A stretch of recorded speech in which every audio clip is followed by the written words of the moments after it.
The typical African is a happy, thriftless, excitable person, lacking in self control, discipline, and foresight, naturally courageous, courteous, and polite, full of personal vanity with little of veracity.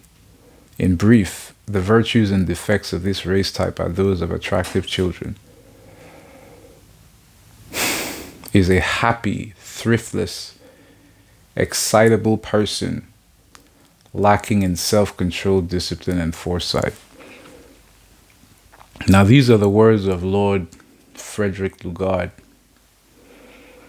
who was a governor in Nigeria and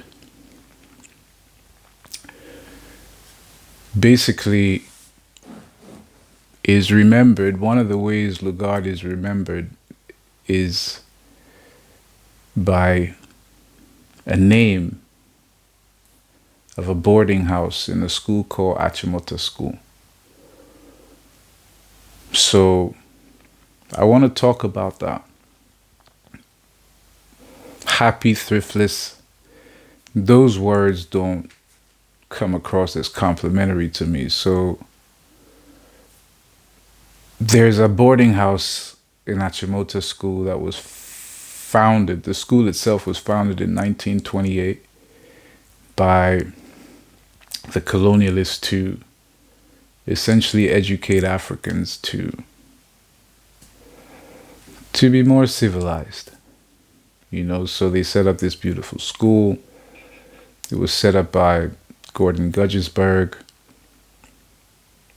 Alexander Fraser, and Kwesi Agri. So those three gentlemen founded the school, but I want to talk specifically to the Lugard House piece because I personally went to this school. I went to the school in 1989 and I was in Lugard House for 5 years. I still maintain a wonderful relationship with a lot of the friends that I made in the school and the bonds that we formed in Lugard House. So I wanted to talk about that. So I take issue with the name and the fact that the boarding house still bears the name of Lord Lugard for a man who describes Africans in those words. I struggle to associate myself with anything to do with that name. So for me, I'm one of possibly a few that think the name should be changed. I cannot take pride in associating myself with an individual who describes Africans in this way.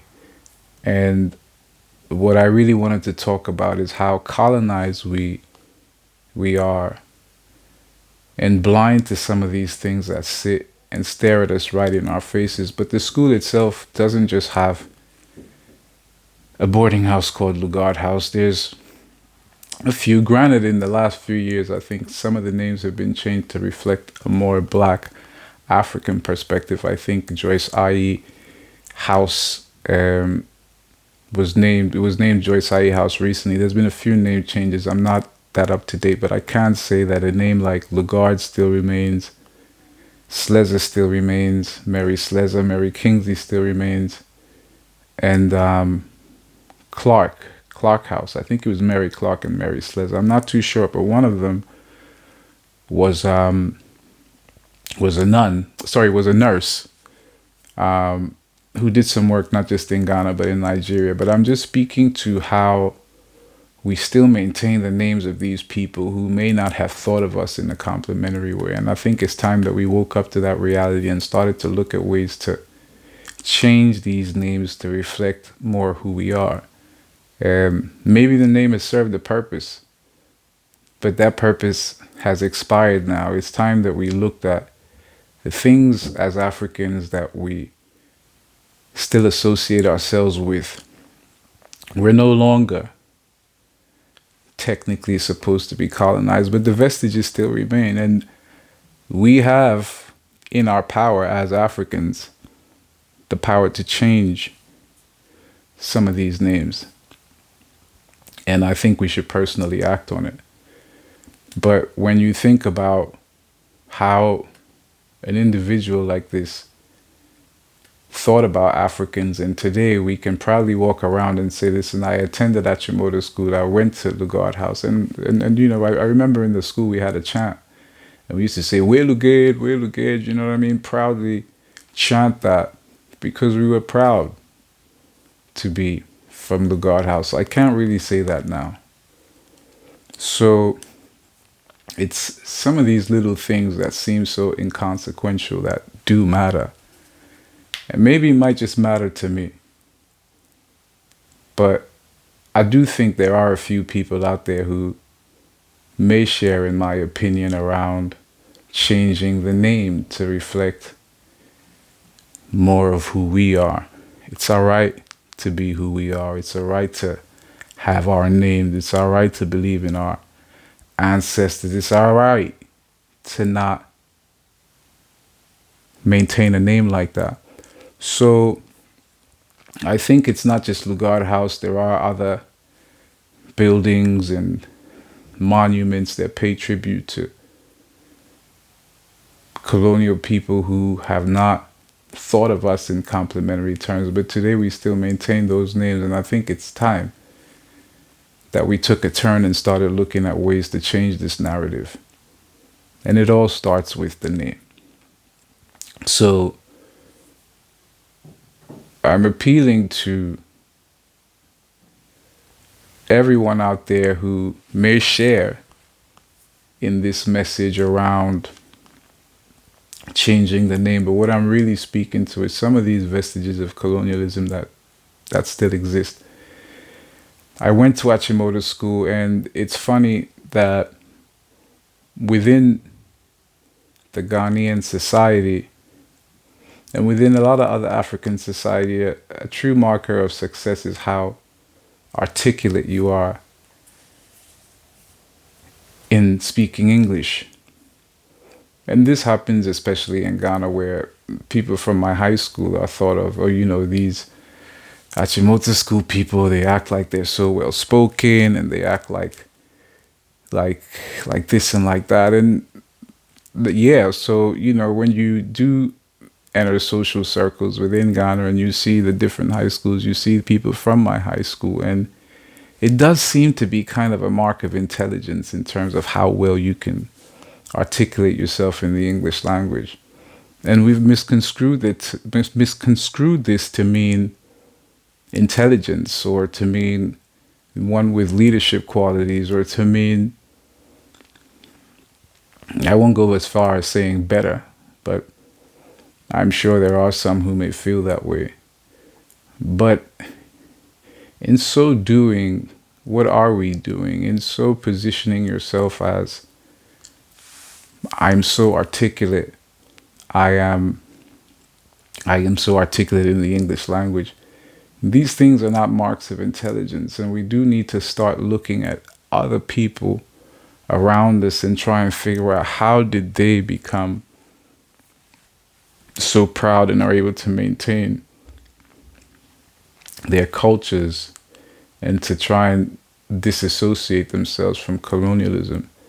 And there's little steps that you can take. And, you know, a name change, yes, it doesn't seem like it's significant. It doesn't seem like anything. But I know a few years ago there was a statue of Gandhi that was taken down at the University of Ghana. I give a thumbs up to that, because,